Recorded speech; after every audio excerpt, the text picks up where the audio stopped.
There we go. Oh, we're because supposed to we- wait? No, we still follow, immediately follow, All right. as you can see on Yeah. the sheet. Okay. So what do we say? John, can you hear me? Taking any action, you'd be going down. Take me an action. Right. All right. Different thing later, so, yeah. Okay. John, can you hear me?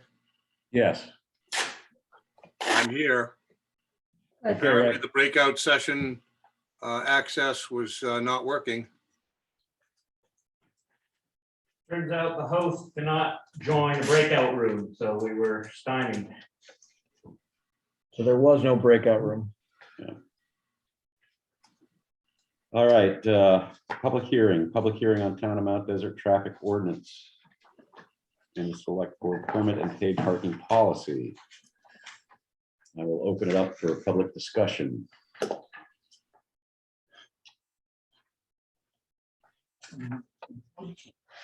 What does that entail? Traffic ordinance? I don't have a. So I can go get the printout. Changing we're adding, so back on, I don't know my date here. So we've been to public hearing once and was directed by the board to go back to make some amendments and some changes. So this is adding a paid permit and paid parking policy for the select board, which basically will allow the board to make changes to any permit sections of the ordinance that we've added residential permit parking to the gray cow lot. Thank you. So residential, so any resident can park in break lot? Only with a permit if they have off-street, if they do not have off-street parking. So who would that, does this have to do anything to do with the College Atlantic? Yes.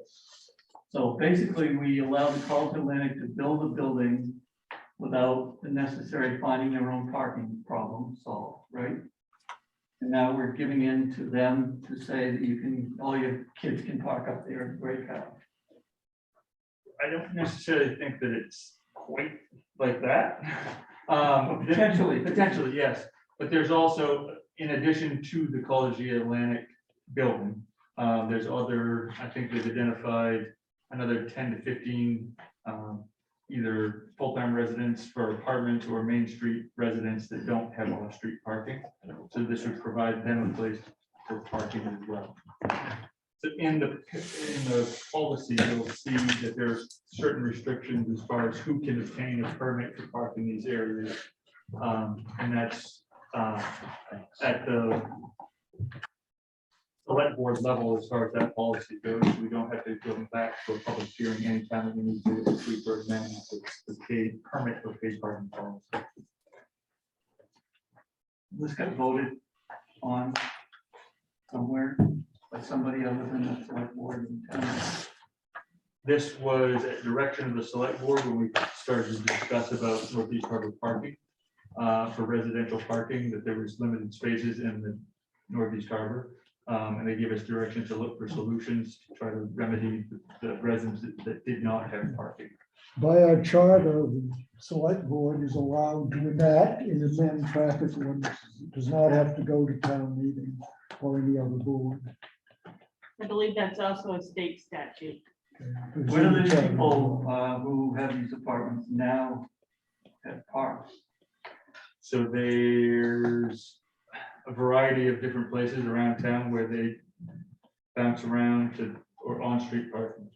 So this would just reserve spaces in the gray cow lot to keep them off from Main Street in the daytime hours if they, so they're not searching for spots to park for the resident. And then it also helps them out in the winter when you can't park on Main Street. Correct. Yep. Gives us a place for them to basically be in one area, and then we've actually written in the ordinance as well for snow removal purposes, that we have their addresses, phone numbers, so if we do have to remove snow from that area where we have them parked, we can make contact and arrangements with them to. How many places are you anticipating? So we have roughly 10 residences We're also gonna use that area for overflow for paid parking for Cranberry Island paid spots that we have down below in the summertime. So we've actually taken 20 spots. We've worked with Public Works to figure out the best spot in that lot and how many spaces would really not impact the daytime parking in the summer.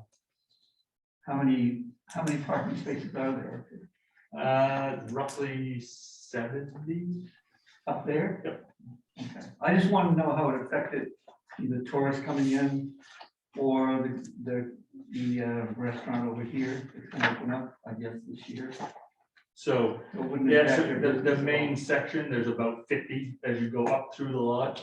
And that north or the top end of the lot, which is kind of the construction equipment at the moment, but And I once, saw that. yeah, once that gets lined out, there's probably another 20 to 30 spots of it. Is there any limit on the number of permits that you can develop? We're gonna limit it to just the 20 stalls. So no, we're not Because I gonna know limit the number of Not permits. that it'll ever happen, but 365 is talking about building something at the end of the street. It's gonna have a big building and big apartments in it, and not that they'll ever do it, but Sure. that might be another 15 people, 20 people, or whatever, that could. And the way that we talked about it with the select board at the beginning was that this would be a pilot project. And hopefully that if we needed to change it moving forward, that's why we kind of developed that permit and pay parking policy to keep it out of the traffic ordinance. So it doesn't have to come back to public hearing if you need to add another 5 spots, 10 spots. Or if the select board feels that it's not working and wants to reduce it down to 5 spots, we could do that as well. Dave, thank you. Kathy, I think Kathy had her hand up. I do, thank you. I just wanted to clarify, I believe that the arrangements for COA are that they will not get an occupancy permit unless they have leased land elsewhere. I don't know that this would be the solution, and I don't think that was the intention of this policy. But there are, as an example, 2 apartments above the Shaw Gallery. They do not have overnight parking. There are 4 apartments over the Home Store building. They do not have off-street parking. And so there are other examples, and I don't think that this was intended to apply for the COA new project at all. Why not? I think it would be good for the COA. That was not the intention here. There were other existing apartments already on the street, and I'm not sure if the planning board would accept these permits as a solution to that problem, but you are right. We do have property at the end of Main Street, and the ordinances that exist would allow us to build a certain number of apartments and commercial spaces, but we will be limited by how many parking spaces we can fit on that lot. And so we also are trying to find that balance between wanting to provide much needed housing and commercial spaces, but where do people park? So hopefully this will allow some of that to happen. So I have a question now that we've moved the election polling place to the meeting room here. If we have summer elections like we often do in June and occasionally in July, I've talked to Jim and Dave about reserving, up to perhaps 8 spaces for those busy elections for voters to park there and walk down. So would I need a permit to do that for the one day? I think you would come to us and ask for permission. Okay. Yeah, the chief has the authority to block spaces as Sure. well. Yeah. So Okay, that's so- written in the ordinance. But a this- long time ago. Other slots gonna be marked permit only. So right now, they're painted blue lines. That's what we use for our paid spots. They are blue lined up there now. I think we'll either continue with the blue lines, but also probably put signage in that area to indicate that it's permit parking. All right. Anyone else? John, I have a comment. Yes. I read through the ordinance and I would direct this, I guess, at Captain Kearns. I'm not sure it addresses anywhere in there regarding motorcycle parking. And generally across the state and the country, average parking spaces are 20 to 22 feet long. And motorcycles are accustomed to backing in and parking diagonally, in which you can get anywhere from 2 to 4 motorcycles into a parking spot. My experience has been that provided one motorcycle pays for the spot for the 2 hours or whatever they're paying, then if they get 3 motorcycles into the spot, they're good. However, if they go over the 2 hours, all 3 motorcycles get ticketed. I just throw that out as something that may come up in our town, because I know we do allow diagonal parking on Main Street, but nowhere else. So at the marina, sometimes you get motorcycles that come down there in groups and they all want to park, and there might only be 1 or 2 spaces. So they end up either having to park illegally or they leave. And I don't think we want to be sending a message that we don't want visitors not being able to park in our town. I just think if it's something that we should address in the ordinance, great. If not, if it's up to the police department to just manage that by common sense, then we can just leave it alone. Yeah, at this point, I think that's, the chief and I talked about whether we include motorcycles in there or not. We actually had a discussion with the harbor master, because in the boat owners lot, we had carved out a little bit of area. I think they did in their last meeting, to just some of the loading area there for some motorcycles for boat owners. But I think at this point, just common sense and discretion on the police department. Moving forward, if anybody, decides that we want to start doing paid parking, I think it makes more sense to really define that stuff out. But at this point, where it's just time parking in town, and really it's not paid parking for any time length, we're just kind of going to go with the fact that motorcycles can park in a space just as well as any other vehicle. Usually motorcycle owners, if they see one vehicle parked there, they will try to accommodate and park up so they're not taking 2 full spots. As far as, go ahead. I interrupted. Yes. As far as parking on Main Street, there's been a really misuse of part of Main Street for parking in years past, where cars have been there all day. And I know last year I saw somebody up there, their police marking the tires the way they used to. Is that going to be something we're going to do this summer? Yep, so we've just brought on 9 parking enforcement officers for the season. The majority of them are for the work in Bar Harbor for the paid parking over there. But they will be a presence here in Northeast Harbor specifically, not just here, but whether it's Bartlett's Landing, Pond's End, some of the other places that we have really parking problems. So they have a route that they're making. So there will be more of the chalking of tires and time parking. And in the past, we've used discretion to encourage rotation. So there isn't that all day parking where it is. But I think there's a fine balance between penalizing somebody from parking all day if they're spending the time in town in the Northeast Harbor shopping district, where we've basically been told that, it encourage, if people want to be able to park there, but we also want to make sure there's enough spots that if more people come in and want to use those spots as well. So. Good. Any further discussion? So here none, I will bring this public hearing to a close. Thank you, David. Thank you very much. Yeah. Post public hearing action if necessary on the traffic ordinance. Motion to approve. I'd second that. Good. All in favor? Great. Okay.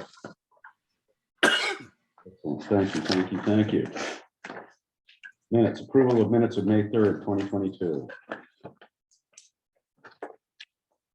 Move approval. Second.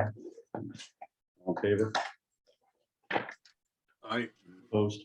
No. One abstention. One abstention. Who's abstaining? No, he was here. He was there. Oh, that's right. It was at the time. Yeah, everybody was here. Sorry about that. Yeah. I do have a question. When you voted on the traffic ordinance, did that also include the paid parking policy? Yes, I meant for my motion to include both, Okay, yes. And is that your intention? Yes. Yes. All right. Minutes. Okay, we approve those. Appointments, recognitions, and resignations. Consider appointment of Jennifer Judd McGee to the Economic Development Committee. Move approval with thanks. Second, Good. All in favor? Aye. Thank you, Jennifer. Consider appointment of Matthew Hart to the Economic Development Committee. Move approval with thanks. Second. Good. All in favor? especially like his natural charm. Consider appointment of Logan Lemoyne as part-time seasonal employee at an hourly rate of $18.50 per hour effective June 13, 2022, ending on or before September 19, 2022. Move approval. Second. All in favor? Aye. Unanimous. Annual employee appointments. Okay, everybody's gone down that list. Mhm. Certainly. Good. Do we just Yep. move that the slate be approved? Yes. So moved. Second, All in favor? Aye. Consider Thank you. Consider Barbara Dixon, election worker, pay increase to $20 per hour. I would move approval. second, All in favor? Aye. And resignation of Jeannie Lyons as full-time dispatcher effective May 4, 2022. She Yeah, what actually happened never she accepted the job but never started, so I Oh. think she gave us a letter, but she actually did never work town. Okay, so we need to approve this? yeah. Accept the resignation. Yeah. Okay. Moves that we accept the resignation. Second, Good, all in favor? Okay. Consent agenda. Department reports, highway buildings and grounds, solid waste. Request for voting place move approval by Deputy Secretary of State Julie Flynn, Maine Historic Preservation Commission letter of April 19, 2022, Mount Desert Island Hiking Trail System. Hancock County Commissioners meeting minutes from April 20, 2022. MRC's bypass notice for May 2022 on behalf of the closed coastal resources of Maine facility in Hamden, and MRC special board meetings in May. Acadia Disposal District meeting agenda for the budget public hearing and regular meeting to be held June 3rd, 2022. Move acceptance of the consent agenda as presented. Second. Good, all in favor? Thank you. Any selectmen's report? I have one. I was dismayed by the poor attendance at the town meeting, and I understand that we're still in COVID and some people didn't come because of that. But we barely squeaked out a quorum, and poor Claire or someone had to stand at the door, barring the door to keep people in there. And I think it's partly it is the pandemic, but I'm not the only one who remembers when the place was packed. Yeah. And things have, some people have left us now, but there are plenty of people in town who could come to town meeting. But I think we need to, people have gotten out of the habit and they're used to Zoom now. And it's not the same. You want to have people right there talking over the issues and discussing the warrant. It's important. So I think we need to think about, we've got a whole year to do it, about how we can rebuild and re-energize town meeting. And I've got some ideas. First of all, I brought this up last year, but I'm still going to bring it up again. I think we should move the meeting to the neighbor of the house. I wrote to Anne Marie. She's enthusiastic about it. It's a warm, welcoming atmosphere. You can fit 244 people in there, and it would be a miracle if we got that many. And it's a place that's full of good memories for people. There's a kitchen there. We could have a little supper and they wouldn't have to haul the food up to the school. And the chairs are a lot more comfortable than those bleachers. Until COVID, we used to have that little supper ahead of time, quiche or soup or something, and it brought people together. And it started things off on a good note. I think we should put people in a good mood. we also used to have some of the kids from the elementary school or the high school come and play music. And then their parents would come to watch them. And that's a nice thing to have. We also used to sometimes, and I think we should reach out to the teachers at the elementary school and the high school and ask them if they would assign the town meeting for a report on civics to some of their students for extra credit, maybe, or maybe just for credit. And that again would bring the parents along too. I also think that we got to get some better door prizes. We've all seen the recycling things year after year. I think we could have something a little jazzier, maybe, dinner at the Nor'easter or something, just for fun, to make it fun for people. And then I think we got to invite people to the meeting. We put the Facebook and we put an ad in the paper, and we all know that the town meeting's coming, but people are busy. They're not thinking about it the way we are. I think we need to reach out. I have done that for some of our meetings. I've called some of my friends who I up in Soamesville and they don't think about it. And I say, I want to see you at town meeting, and they come. So I think if every one of the selectmen reached out to 5 or 10 people and said, hope to see you there, I think people would come. And I think it's worth a shot because that's our form of government. And if we don't take care of it, it's going to just wither and die. My report. Is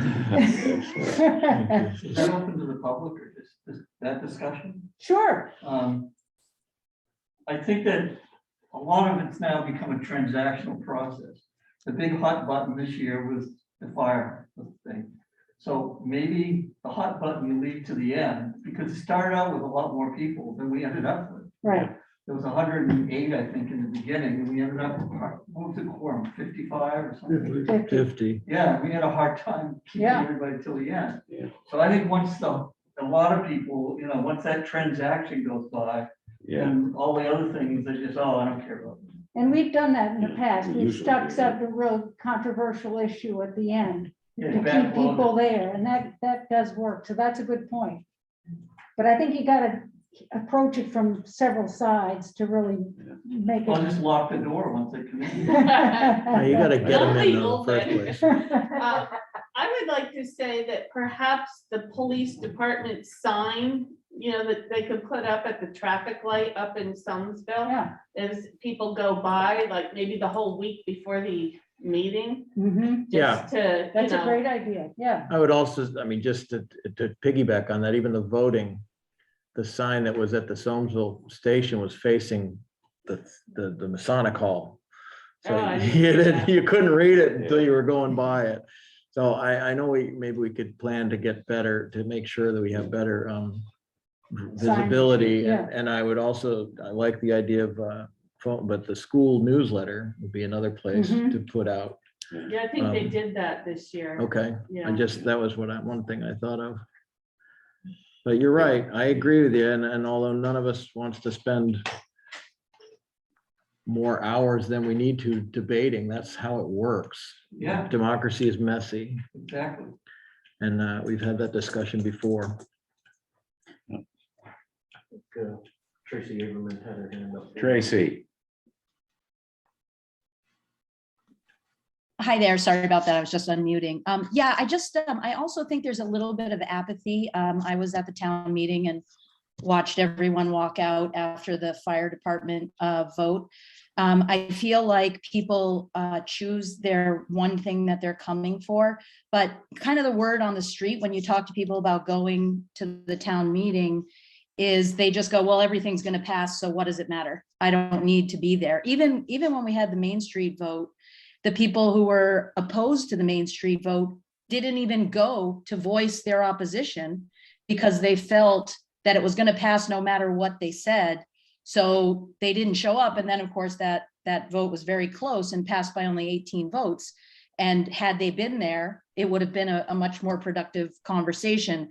But I do feel that apathy, people, you can talk to them an hour before the town meeting and they'll say they're not going. So just the 2 cents I wanted to let you know what I hear. Yeah, there's not enough. I remember in the 80s and early 90s, you know, when there were hot buttons.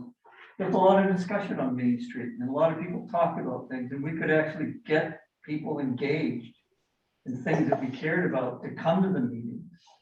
And I think that probably happened in the fire department. Everybody that wanted the fire department to be, you know, they came to the meeting, but there's not a lot of discussion anymore. I mean, I go back way long ago when we had some really contentious issues and people were very much engaged.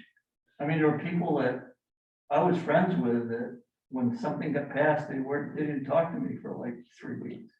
All the good old days. Yeah. Yeah, good. Well, I would- I mean, we at least we were engaged then. Yeah, And we had a lot of discussion about things then, and the debating thing, I mean, the town meeting, I spoke and Rick Savage spoke, and I don't know if anybody got up, other than that, and really spoke about issues. I would suggest, however, also that a lot of the discussion and a lot of the debating takes place as the warrant is being developed at warrant committee meetings and in this room at select board meetings. So it would be great to have people know a little more about the warrant so that they're not coming in just to vote or just to debate, that they've already, you know, got their statement prepared and they know where they stand, because the debate and the discussion has taken place over months prior. Not to say we shouldn't be having those open floor debates as well, but more information prior to the town meeting, as you alluded to in your letter, would be really helpful. I was gonna say, I think the apathy that we're seeing is part and parcel of the general apathy on elections that you Yes. see across the board, whether it's a local election or a Mhm. state or federal election. And I agree that this is a good place to start drumming up the interest and getting people back involved again. And I love your ideas about the school and the students getting involved, because it starts with the parents and with them, and making it, you know, a way of life, and realizing that your vote actually does affect the outcome of what goes on in your community, in your state, in your country. To go back to your point, Martha, when I was in high school, the civics class was assigned to go to the town meeting, and then you had to write a report about Right. what happened, so you did have to pay attention, you just couldn't be there. I remember my kids got assigned to go, yeah. Yeah, it was very, very common. So Wendy, add that to your list at the school. Is it part of the Common Core? Right. Okay. Any more discussion on that? Along, unfinished business. Annual approval of town council. Move approval of the slate. Second. All in favor? Good, thank you. New business, holy moly. Okay. Public space special event application, picnic lunch for 20, Summonsby Park, Monday, July 11, 2022, 10 a.m. to 2 p.m. Rachel Sisson, agent for Gail Gerber. Hi, Which one are you? I'm Rachel. okay. I would move approval. Yeah, I second that. Any discussion? All in favor? The only thing is just to know that other people will be around. Yeah, 100%, yeah. All in favor? Okay, thank you. Thank you. Yep. Public space special event application. Thank you for coming, by the way. Yes, thank you. Yeah, we appreciate that. That's, Public space special event application, Coast Guard picnic, Northeast Harbor Village Green, Thursday, May 25th, 2022, 9 a.m. to 1 p.m. Jared Kushla. Our new school board member. oh, is that right? Yeah. Yeah, I don't, I mean, the time, it's Sure. I mean, it's a bigger group, but it's still in May. And it's a Wednesday afternoon. Oh, so is it's it? not- Oh, I didn't even look at I didn't. Yeah, it's a okay. Wednesday. I, Right, Thursday. Thursday. Anyway, that sounds like a great We're idea. talking about B. We're on B. no. Never mind. It's on the We might be on backside. C. C is a Wednesday. I guess I don't have that one.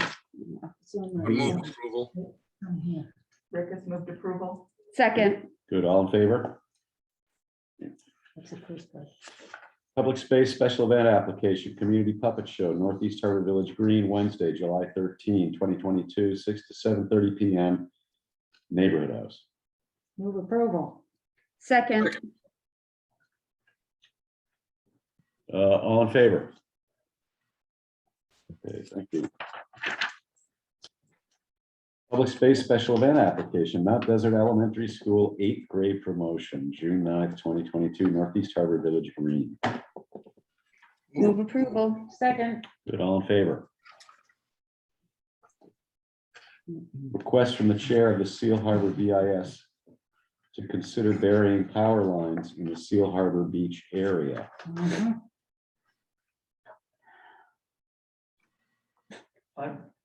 What does that entail?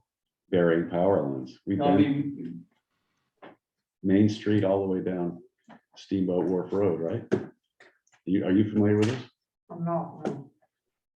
I, is it just in the parking area or? no, it's, No, it's, so Main Street all the way down past the fountain, as though you're going from Otter Creek to Yeah, through town, right. but also down Steamboat Wharf Road towards the yacht club. I don't see that as a priority, quite frankly, for us at Well, this point in time. I'd like to, I would like them to tell us how much it would cost. Yeah. That's right. I mean, this is to get the ball rolling. Yeah, I will say that in other towns, in particular, one that comes to mind is Woodstock, Vermont. The town decided that they would bury their power lines for the same reasons that cited here. Only the property abutters were reassessed. So everybody, the bed and breakfast and everybody that had a line buried in front of their business paid a piece of the total assessment. And if that's the approach that people want to, It might be worthwhile to get an opinion from Versant also, because there is a stream that needs to be crossed. And I don't know how much additional infrastructure is necessary, pipes wise and so forth, to insulate high tension power lines to cross a stream bed. Would they go under it? Would they go through it? Would they divert the stream? It would be interesting to hear what they have to say and what their opinion is. what do you think, We Derwin? can, we'll get all that Yeah. information, yeah, definitely. Okay. I think Otter Creek would benefit from, Sure. Absolutely. Sinclair Road. we could- Well, anywhere where there are trees that take down, I'm much more concerned about the power outages than I am about the view personally. I mean, we should be considering, if we're considering burying any wires, we should be considering first the ones that are most frequently taken down by trees. And those transmission Manchester lines. Road. So again, I hate to sound annoyed with, but the view is the least of my I concerns. thought you kind of liked the sound of noise. Okay. Tony, go ahead. I noticed they just listed power lines. Are they considering telephone and cable as well? I Sure. I think from my conversations with Alex, it's a very generic term when they say power Yeah. lines. Yeah, I mean, all the wires. Yeah, the stringy black things up there. And some people might not want to be forced to bury their lines to get power to their homes or phone or cable. Because they would be assessed something to do that, right? Not Well, we don't necessarily, know we'd that. have to decide that. Yeah. Yeah. Would it change the assessment of the value of their properties? Is that, It wouldn't be a part of the tax assessment. it would not? That would be down the road. So then we would see a change in the market value because the lines are Oh, paired. okay, Then we would mark them up, but not prior and definitely not as retaliation for burying. Can't do that. no. I It would be think some so. I sort was of just billing thinking if from the the town value would outside. change because of that. Yeah, It Direct would. assessment. Probably. I Yeah. mean, Theoretically. Yeah, Have you ever thought of doing that in Northeast? We should have power on Main Street. That's a Yeah, great that's a great idea. idea. Oh, my goodness. No, Okay, that's still a festering wound. I mean, Oh, you walk down the streets, that's pretty cool. all right. It's a salute to Ukraine, is what I tell people. Okay, so we've considered this for a little, and so we're gonna move on. Can we move on? Yeah, Good. Please. Catherine M. Connolly, doing business as Lighthouse Inn and Restaurant, 12 Main Street, Seal Harbor, request for liquor license renewal. move approval. Second, All in favor? Awesome. Citizen request to speak about pedestrian safety on Sound Drive. Hello, can you hear me? Yes. Hi, so I'm the citizen who made the request. My name's Adam McLean, and I live on Main Street in Soamesville. And my kids go to the community school of MDI. And since our kids, since we all live so close, we often walk to and from school each day. And my kids are always accompanied by a parent, either my wife or myself. And this works pretty well until we come to the last few hundred feet of the walk when the sidewalk abruptly ends just at the bridge over Babson Creek. During this part of the journey, cars are often speeding by us, even though we're all wearing reflective vests for high visibility. There's also no crosswalk in front of the school, so we normally need to wait for a rare moment when there's a break in traffic or wait for a kind pair of drivers to stop for us. Classes at the school also use this route as well to go into the village of Soamesville for visits to the library, the Historical Society, Soames Pond, also sometimes accessing overflow parking at the post office or the bank. And since October of last year, we've been in contact with Tony Smith, who I want to note has been extremely responsive and helpful with connecting us to the appropriate personnel at the Maine Department of Transportation. Because that section of the road is part of State Route 3. And this past fall, the Maine DOT indicated that the sidewalk in question will be extended to the community school's driveway and that a crosswalk will be painted across the road when the Babson Creek Bridge is reconstructed. However, since that bridge project has been significantly delayed, we're seeking a different solution in the meantime to keep our children safe and also the adult caregivers who are walking and driving them as well. I have sometimes tried to turn into the school driveway coming from Northeast Harbor, and somebody, while I slow down, has zoomed around me over the double yellow line at way higher than the speed limit. So as of last week, we heard from Andrew Allen, who's a traffic engineer at Maine DOT, Region 4, and Maine DOT has agreed to install static signs for an official law enforceable 15 miles per hour school zone at their cost. But Mr. Allen also told us that static signage will have some compliance, but the flashing signs are far more effective, where a school zone flashing yellow lights back and forth. When there's a drop off and pickup happening. Unfortunately, the price tag for this is over $9,700 and the state will not cover that and the school is not in a position to take on that cost. I have an open letter here that I'm gonna drop into the chat of the Zoom and I can send it as well to anybody who is interested by email. And we have almost 50 signatures on this open letter. And we are respectfully asking that the town support the funding of the purchase and installation of flashing signs in order to promote the safety of school children as well as their teachers and caregivers.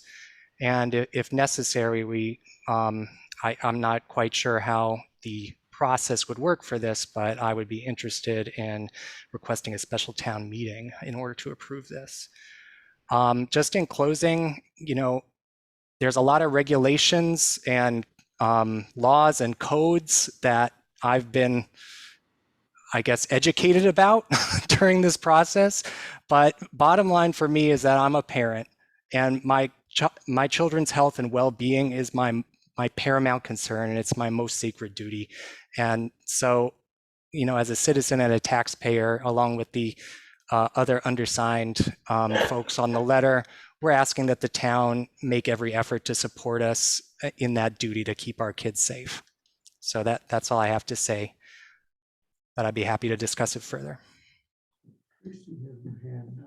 Tracy, Yeah, I didn't realize that that we were going to be discussing this today, but I also live on Sound Drive, and it's just become a racetrack, and it's completely unsafe for all of us now. And I brought it up to Tony before, and he's told me that there's not much we can do to get the speed limit changed. But I was wondering, with the new development on I think it's Sergeant Brook Drive, right next to my house, adding a couple more houses, adding some more bodies, if that might become considered more thickly settled, so we could get some sort of speed bump or I don't know, but it's just insanity now. People are going 65 miles an hour down that road, and now it's like vibrating in my bedroom. People are going so fast. So since you brought it up, I just second your motion of the safety side crosswalks, but also I would love to see us discuss this more as the population of visitors and frankly locals. I mean, everybody drives that stretch of Sound Drive as if it is there to be done in less than 2 minutes. So just wanted to add again my 2 cents in here, because I live there too. And in the 1900s, all our houses were built right on the road. So when a car goes by you at 65 miles an hour, there's no escaping it. So. Tony. I'd like to address Tracy's comments first, and then I have a couple of questions for Adam, if I could. What I've told Tracy and others in the past throughout the town, when they ask about changing the speed limit, the DOT sets speed limits on state roads, state highways, and local roads. It's not a matter of, hey, DOT, how about changing the signs? They do a traffic flow study, volume, speed, see who's over, who's under the posted speed limits. And we did one in Grover Avenue, and on Grover Avenue, it took over a year for that to take place, to get the data. DOT, based on my opinion, it's not real high on their list. Their speed limits are set for a reason, and regardless of what a speed limit is, I've been taught over the years, people will drive the speed on the road at a comfort level that they feel with the speed. Tony? Yes. How much of can we get it done? Could this be expedited just by saying this is a school zone? You're talking now about the signs. I'm talking about the speed limit in front of the school, which is the whole issue. Okay, well, Tracy was talking about the whole route. She's up near Phil Lichtenstein's house in that general area. Yeah, that's a different issue. DOT, yes, John. DOT would put up school ahead signs, school speed limit 15 miles an hour. I'm just shooting from the hip on the exact verbiage. They would put a sign underneath that says the hours at the 15 would be in effect. Okay. Adam, John, may I ask Adam a question? Go ahead. Adam, the signs that DOT's propose, is that in place of the crosswalk that you're considering, that you've asked about, that you and I have talked about?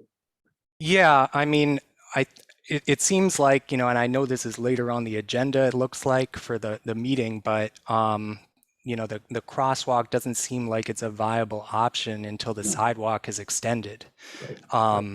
So we're looking for something in the meantime, right? Because it's unclear how long that'll be, and the kids are still using that route, and we're still driving our kids to and from school.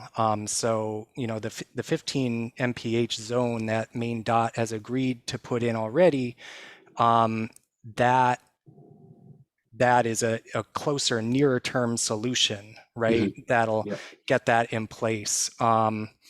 But given that that the state is saying that the flashing lights are far more effective, we're looking to make that happen. I had become aware of some funding sources such as the Transportation Alternatives Grant Fund and the Safe Routes to School Grant Fund, which I believe are both national, federal dollars, but towns can work with states to get that. And I wonder, obviously this is all outside my area, but, I wonder how the town could support, us in getting that funding. Tony, I could work with Adam on that funding, and my preference for, in this case, a private school would be a match.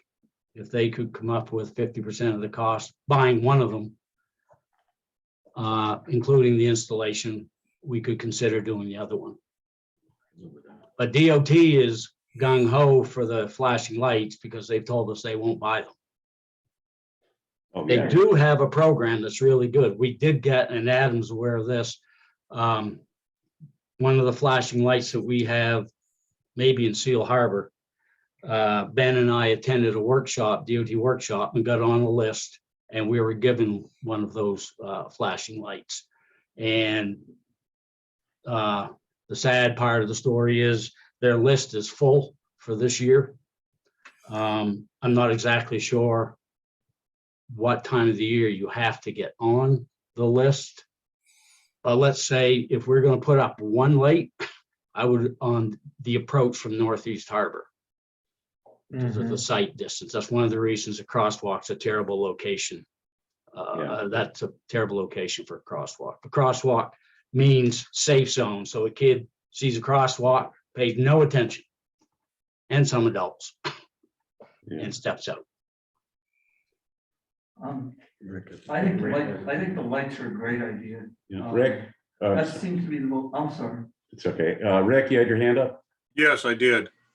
Just a couple of observations. The first is that the flashing lights that Adam has mentioned, I have found to be extremely effective. I automatically take my foot off the gas when I see them from a distance, knowing that it's a school zone and you have to slow down to 15 miles per hour. Secondly, I like to see some sort of a partnership with the school so that they have a vested interest in these lights. But to me, it's not about who pays for what. These flashing lights would be essential to providing necessary safety for those kids that are attending that school, be it a public or a private school. They're still our kids. They have chosen to go to that school. Their parents are members of our community. It's our responsibility as town stewards, if you will, to ensure the safety of the people who live in our communities. And I think it would behoove us to, as Tony said, assist in searching out these grant opportunities exhaustively to find who can pay for what, and proceed in that vein. And if we end up paying more than 50%, well, then so be it. But the primary function is to support and protect those children. Thank you. Okay. Mr. Chairman, Yes. pardon? Yes. Thank you, Rick, for supporting that, the vested interests work together. And I think we could ask DOT to put up the signs that they've already agreed to put up while we investigate some of these sources for money. That sounds like a good That idea. sounds Sounds good. like a good idea. Absolutely. I think the sooner the better. Okay, yeah, that's good. I agree. Sooner the better. I mean, the speeding issue is nationwide and has gotten much worse. And since the pandemic, the number of It's everywhere. of pedestrian, I don't want to, whatever, but pedestrian fatalities from people driving out of control have gotten way out of control in the last 2 years, more so than they ever had. So Yeah. I agree with you. I don't know how to mitigate that. I live in Soamesville and flashing lights or no flashing lights, people are going by 45 miles an hour by my driveway, and it's, Yeah, they're racing through it's out of town. control. Yeah. Racing. Yeah, and if I may, I'm sorry, I don't mean to cut off anyone. I see that Jasmine Smith also has her hand raised. I have seen that, other parents have called the police department and there's been, a police presence at the school driveway, occasionally. And those are the days my kids come home and say, I felt safe walking to school. Like sometimes they tell me, I don't want to walk to school because I'm scared of it. right? And, you know, in a beautiful town where, you know, we want to be, you know, walking where we can and, you know, not having to use our cars and, you know, be polluting with gas, you know, for an easy walk, right? I don't want my kids to feel scared about that. And, you know, I really appreciate hearing, you know, Rick's support and the support of others in, you know, just kind of working together to find a solution given, you know, kind of the hand we're dealt. And I know Jasmine has something to say as well. Okay, Jasmine, go ahead. Yes, Jasmine Smith. I direct the community school. And yes, thank you, Rick. And I'm very grateful to Adam for really spearheading this as a parent at the school. And I just wanted to share, which is a great extension to Adam, that the school is growing and part of our model is to really engage with our local community, and that we really appreciate being so close to Soamesville. And over the years, as we've grown, it has been increasingly unsafe to walk into Soamesville. And I really would, another thing to think about is just having kids in the town of Soamesville, interacting with the Historic Society, the gallery, Billy Halprin at the Mill Pond. We count the ale, we're part of the alewife count each spring. And so in addition to families walking to and from school, it is also a part of our educational model is to be out in the community. And we would really just love to be able to do that in a safer way. And we would absolutely be interested in talking about partnering in matching funds and anything. So we are open to that conversation and looking forward to it. So thank you all. Excellent, Great, thank you. thank you. And Tony, are you gonna work with these guys? Pardon me, John? You're gonna work with these guys? You mentioned. I'll contact Adam, yes. Okay, good. Adam, it won't be till next week. I'm out until next Tuesday. John, Tony, are you the one that would contact the state to have them go ahead and at least get these signs up as of as soon as possible for right now until we get moving forward? They prefer to work through the school, and I think it's a done deal. Okay. And Adam, if you would, or just remind them. Yeah, that's my understanding, although I hadn't heard a time frame per se. So I'm just curious about that. I'll send them an email after I leave this meeting and prod them. Excellent. Do you guys do any summer programming up there, or are you pretty much running the school year? We do not do a summer camp or things for consistent weeks, but there are events throughout the summer, like 2 or 3 events throughout the summer. And there's construction going on there this summer. So there will be vehicles pulling in and out. Okay, perfect. Mm-hmm. Adam, thank you for that work. That's a lot of work. And, I drive by there 100 times, but it's good to be reminded that it's a school. Sometimes you do forget that it is a school zone. And I think, and even those signs might at least help a little bit. So. Thank you. I appreciate the support. Yes, thank you. And Tony, would you, when you nudge the DOT, would you CC Adam and I so we can also stay on top of it? Great. Yes, absolutely. All right. So let's move along. Consideration of Public Works Director Tony Smith's recommendation not to paint a new crosswalk across Route 198 near the easterly end of the bridge over Kittredge Brook in Soamesville. Tony. Based on the report input from DOT, the input being the one from the Haley Ward, my own knowledge of crosswalks and safe locations, that's a terrible location for a crosswalk. And I think we should stay the course on what we're on now, get DOT to put those signs up, pursue funding to buy 2 of those flashing light arrangements, and be patient until DOT gets the bridge replacement project back on track. Okay, good. Good. Do we have to move on any of that? I don't think so. I don't think so. Consider authorization to pay for improvements, repairs made to the Seal Harbor Pier ramp connection by Wingers Welding Inc. for $1,050. Seal Harbor Dock CIP 6410200-24600 has a balance of $89,176.36. Move authorization. Second, All in favor? Consider Thank you. authorization to pay MCM Electric $6,858.53 for replacement of two 30-foot sections of the Northeast Harbor Marina underwater utility lines. CIP number 6410100-24680 has a balance of $110,936.65. Move authorization. Second. All in favor? Review BOS policy concerning the use of the sidewalks in Northeast Harbor by businesses for the summer of 2022. I wrote a little memo about that was never a formal policy, that was merely a discussion from year to year. So you have to decide what you want to do, if anything, with that this year, so. Diana. I own a store on Main Street in Northeast Harbor. And it's toward, the end, as people, walk down. And I understand that during the COVID, the Colonel was allowed to put picnic tables up there. And, merchants in Northeast Harbor, we work really hard, and the summer is really key.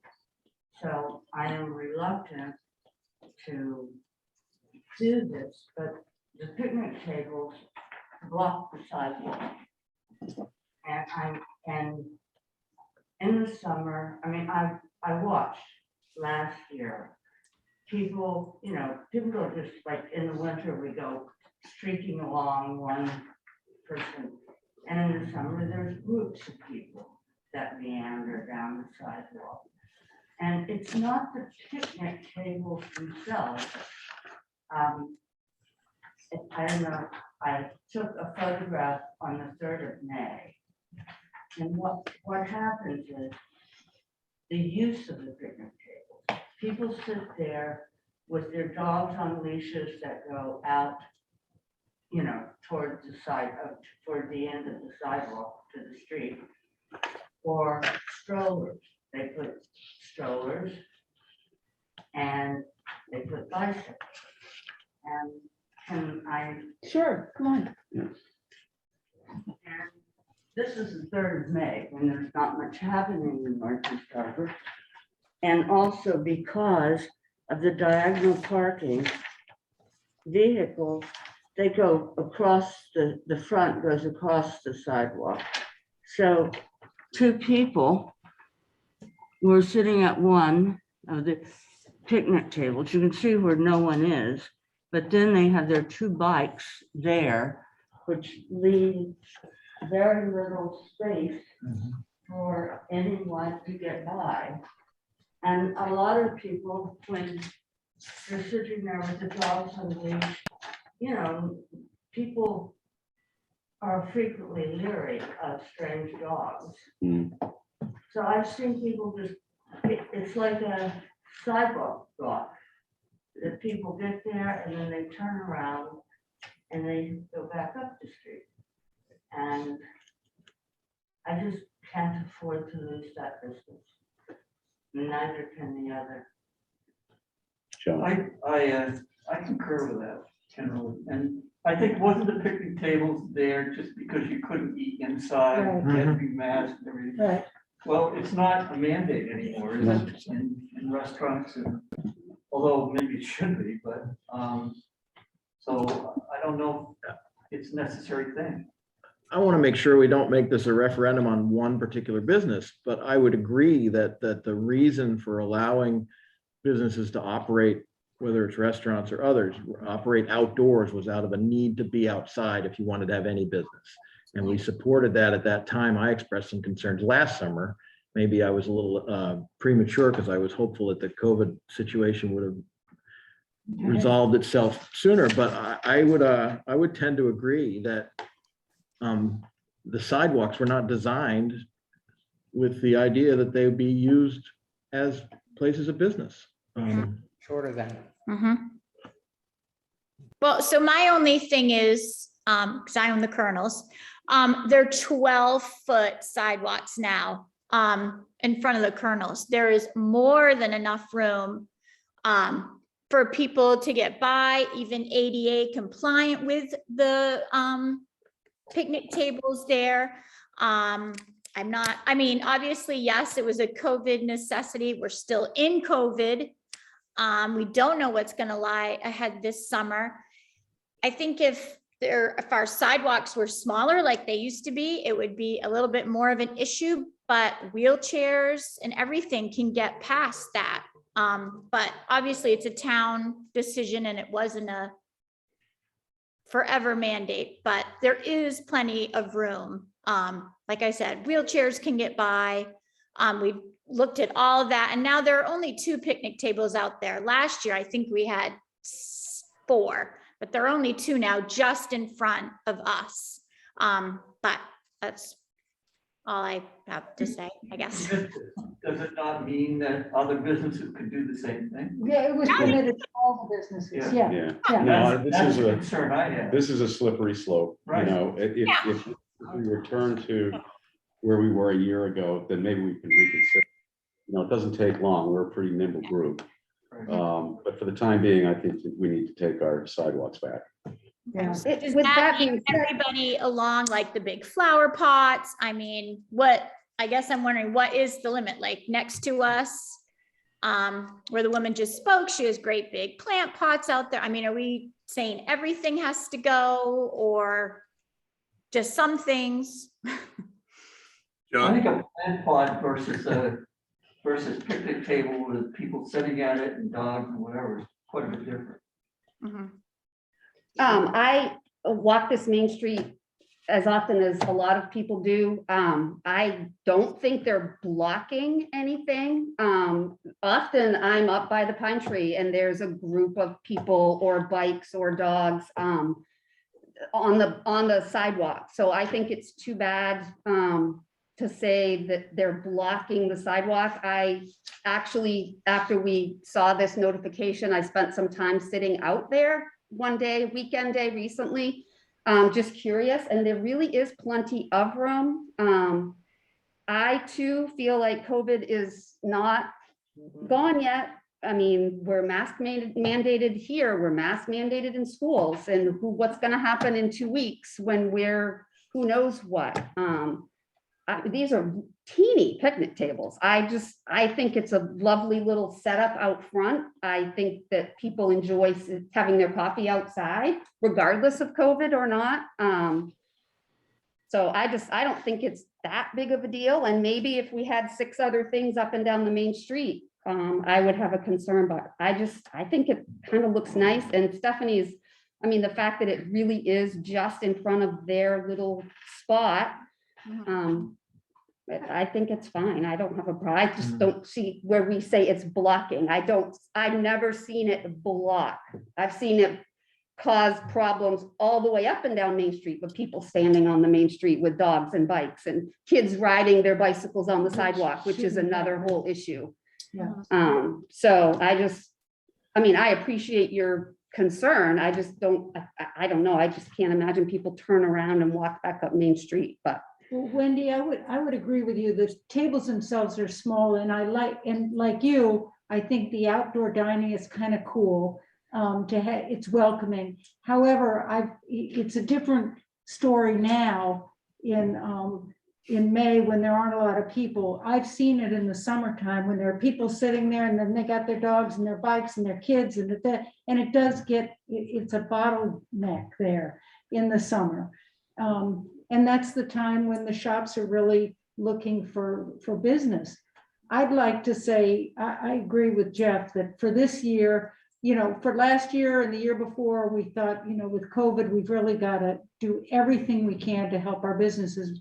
But I think this year we should probably taper back. That's my feeling. Doesn't the Colonels have outdoor seating No. in their restaurant behind the it? back? Yeah. So they already have outdoor seating out back. It's not very well advertised from the front, though. It's hard to And see right that. now, And I think and right now, the COA is still building is- behind us. people want to sit outside. They don't go, if that's for restaurant seating. If I go to the bakery and get a coffee and a donut, I'm not necessarily gonna sit in the restaurant with a waitress. But Is there's my also point. that little park up the street next to McGrath's where people can sit and be Yeah, we have outside. benches along Main Street. Yeah. But, hey, we're all entitled to our opinion. That's Yeah, no, what, it's- it's so- good. Rick, I just- go ahead. Such a shit show. To me, Yes. thank you. Listening to everybody's comments in regard to COVID, a certain degree of flexibility was not only granted to the state, but to municipalities to manage the best way they could through the COVID pandemic. Since there is no longer a pandemic, mandates have been loosened. This, to me, is a land use issue, and I would not want to make any decision regarding it until we heard from our code enforcement officer regarding land use. We cannot continue a policy on our own accord to use land in this town without it being codified in the ordinance and being passed at town meeting. So I would like to hear an opinion from our land use expert, who happens to be Kim Keen, to see what the continued use of our sidewalks for dining or any other purposes, whether it be on Main Street in Northeast Harbor or in Soamesville or Otter Creek or where, what the parameters of our authority would be to grant such use. I'm not sure. I'll probably visit that person. Kim's Tracy there. has her hand up again. Go ahead, Tracy. I just had a couple, points to add. I don't personally think the tables in front of the Colonels are blocking, but I do understand what you guys are saying.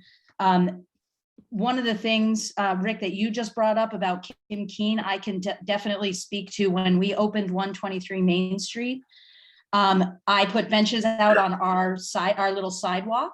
And I said to Kim, I'm just going to put a couple little side tables out there so people can, have a drink. And she said to me, are you inviting people to eat on the outside? And I said, well, yeah, I mean, I'm not inviting them to eat. I'm just giving them a place to sit and put their coffee. And she said, then that becomes usable space and it becomes a water usage fee. So for us, for our porch, she had said it's going to come out to something like a $2,000 to $3,000 water usage fee per year, because she took the square footage of our porch and said, you've now created a dining room. So just from the code enforcer's point of view, the tables in front of the Colonels would be an outdoor dining room thing. The other thing that I just wanted to say is the pop-up park is supposed to be done on Main Street. So there's supposed to be more outside dining. We have the dining at 131, which is also, just a park with red tables, but off the sidewalk. And then your point to encroaching, just that when one person does it, the next person does it. I'm already fighting this battle, not with picnic tables, but with signage. We've started taking on year-round tenants in the wheelhouse above 123. And now because they're year-round, they're like, well, we want to put signs out. We see other people on Main Street putting signs out. And I said, hey, look, these are new sidewalks. People don't want them littered with signs and all kinds of impediments to people walking down the street. And they were like, well, we're going to just do it because we see other people doing it. So I'm just saying, like, while I have no issue with the tables at the Colonels, I understand the point that when one person does it, it just becomes like, if you do it, then I can do it, then I can do it, then I can do it. And the next thing, we have an obstacle course on the sidewalks. So again, just weighing in. Well, John, I would Jan? like to say one thing, is COVID aside, whether or not we acted under expanded authority, and now for some reason we don't have the authority to undo what we had done. I'm pretty sure that we didn't put in new sidewalks to increase everybody's retail space. I would like to get that back for the town. That's where I'm coming from. Could I make a motion? Yes. I move that we suspend the temporary use of the sidewalks in Northeast Harbor by businesses Seconded. All in favor? Okay, 3. And I'm Any opposed. Okay, 4. Rick voted. okay. No, it's good. I do think it's important that we look forward, if this comes out again, with Rick's suggestion, to see, because there is a lot of other stuff on the Right. sidewalk, and no, it's not as big as a flower pot or Right. but walking up that main street, and probably there'll be more as businesses start to open, so I just think So we it's gotta keep an eye on that. important Yeah. if we want it to Keep be it reined clear. in. Yeah. Yep. And I would like to also, Wendy brought up an important point. We got kids going, and grown-ups too, going on the sidewalks with their bikes, and it's a danger, It it's is. a Oh, hassle. absolutely, They do yeah. it all the time. I had a grown man come at me in front of the bank. And it's dangerous. And I Yeah. agree with your comment on dogs many times, it's. Don't And get there's me a lot of started. things that aren't. Scary, well, I would- so- I mean, and I want to make sure Stephanie understands also that from my perspective, this has nothing to do with their operation. Oh, no, no, no, of course no, not. At all. No, And, no. and Absolutely so not. No. that's really No, important. I agree. Because those particular tables, I don't know anything about. But I do have a problem with some of what I see going on in some of the other local towns nearby, where they're owning parking spaces and putting up stuff in the street, and I just don't It's a want to see mess. that. Yeah. I don't want to I see that agree. happen. That's right. You wanna call on- I don't know Yes. if this is, if I'm out of order or not, but with regard to the bicycles, which are becoming a true danger, and also what you were saying about the blocking, bicycles get parked all over. Yeah, it's the terrible. sidewalk. Mhm. Could the town not put up little signs on buildings saying bicycles aren't allowed on the sidewalk? That we used to, it seems like we used to have signs. Can we get to? Yeah, we'll figure out. we'll Yeah, figure good something out. point. Yeah. And I wonder David. if there's police David presence on it. walking That's, to do parking and stuff like that, we can't ask for Yeah. if them they look at to the ask, chalk in the- yeah, to please, we you know, have signs that say get your it's- bikes off the sidewalk. It's unlawful to ticket. ride your bicycle. And we have Yeah. to respond when people make, because Yeah, you that's, got. we get have the to follow police. through. Yeah, Yeah, But you also have people riding bicycle the wrong way up Main Oh, Street. I know. no, I know. so we gotta take one thing at a time here, John. Well, we got that new one-person sidewalk on the other side. You Yeah. can ride the bike. No, not on the sidewalk, anything. It's only a one-person sidewalk anyway. So it's a person. I didn't think so. Yeah. All right, where were we? We're to Alton. Okay, request authorization for the fire chief to sign and execute a contract with Maine Maritime Academy to provide the fire department's breathing air Cascade compressor vehicle in support of their student fire training program at the Ellsworth Fire Training Center. I'd move authorization. Second, All in favor? Yep. Consideration of entering into a mutual aid agreement between the Mount Desert Fire Department and the Cranberry Isles Rescue Service effective May 17, 2022, and authorization by the select board for the fire chief to sign said agreement. I would move approval of that agreement and authorize the fire chief to sign it. Second, second. All in favor? Can I just, this is typical, yes? Isn't it? Yeah. This is, okay, Just that the ambulance used to do it. it's just We're taking over. the terminology of, Yeah, we're replacing what we're starting. okay, thank you. Just wanted to make sure Yep. I approve too then. Okay. Let's see, consider authorizing fire chief to sign and execute an agreement with Hedifine Engineering and Design for construction administrative services for the Mount Desert Fire Station #1 expansion project. Move approval, authorization. Seconded. All in favor? Yep. Consideration to release up to $33,000 from the fire equipment reserve account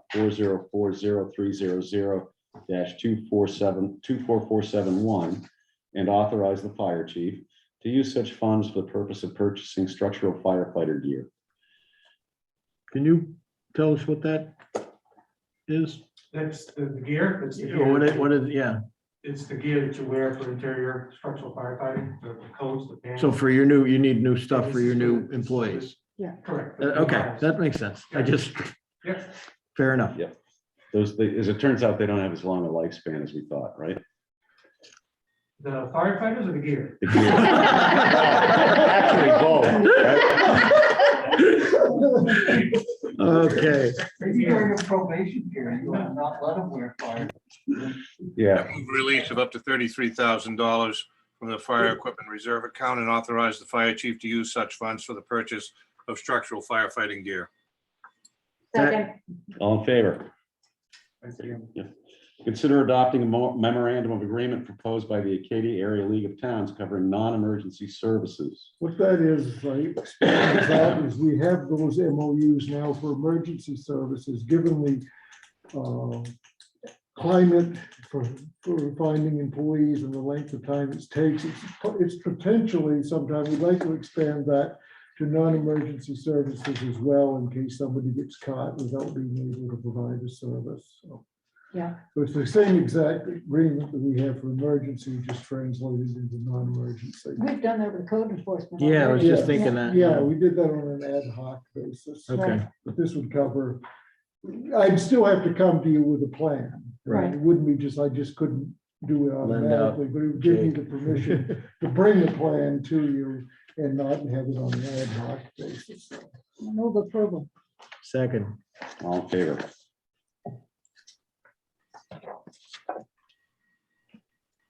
Okay, other business. Is it really Monday, May 26th? No, it's Thursday. That's what I thought. It's a Thursday.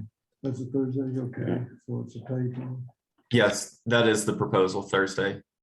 Okay, good, thank you. Wait a minute, we got a special meeting? On other business, that's what we're Under other- talking about that's what right we're now. talking Oh, about. okay. So what time do you folks propose to have that on Thursday, May 26th? Trying to think what I'm doing. Getting ready for Memorial Day 6 weekend. o'clock, Whatever, I mean, that's what I just, we want to make sure. 6 o'clock, all right? I can 6 do- o'clock is I okay. can do 6. Okay. That's for special meeting. Yeah. Yes, sir. Just for these two items. Oh, okay. Or to come and chat. Well, thanks. You're not really inviting me, you're just. And I have to tell you guys, I'm sorry to say this, but I will not be here on the 6th of June. Oh, my. I know. Oh, I will be back. My son is graduating law school in 2 days. I will be back. Congratulations. Yay, Oh, congratulations. Good But, for him. But I will be back for the 6th. Good. Is it Chicago? Tyler, University of Yeah. Chicago. Yes, sir. Yes, ma'am. That's so Okay, exciting. proposal for special Very select board exciting. meeting on Thursday, May 26th at 6 PM. To review bids and approve issuance of bond or bond anticipation note for Northeast Harbor Fire Station improvements and fiber connection projects approved at 2022 annual town meeting. Okay, we don't need to vote on that, do we? No, we'll schedule it for 6 o'clock. And finally, the treasurer's warrants. Town invoices AP number 2265 in the amount of $687,698.74. Move approval and signature. Second, All in favor? Town state fees and payroll benefits, AP 2265, PR 2226, PR 2227 in the amount of $204,459.73. Move approval? Second. All in favor? one abstention, please. And school invoices 14 and school payroll 23 in the amount of $132,952.06. Move approval and signature. Acknowledge. Is that just Acknowledge, acknowledge? sorry. Move acknowledgement. Seconded. All in favor? Great, thank you. Whatever. Motion to adjourn? Claire, So moved. So All move in second. favor? Oh. Awesome, great. That was do pretty you have good. a clean copy of that MOU? Very Put it on the second one. I think so. Okay, just wanted to double check. Let's see. It's not the consent. So I have a Yeah. Can I ask a question? Oh, we're Sure you are. adjourned. Adjourn. Okay, Yeah, Tracy. What's your question? What's your please? question? yeah, I just had a question. I work with the SRA. I wear a lot of hats in town, and a petition in the making has come to our attention about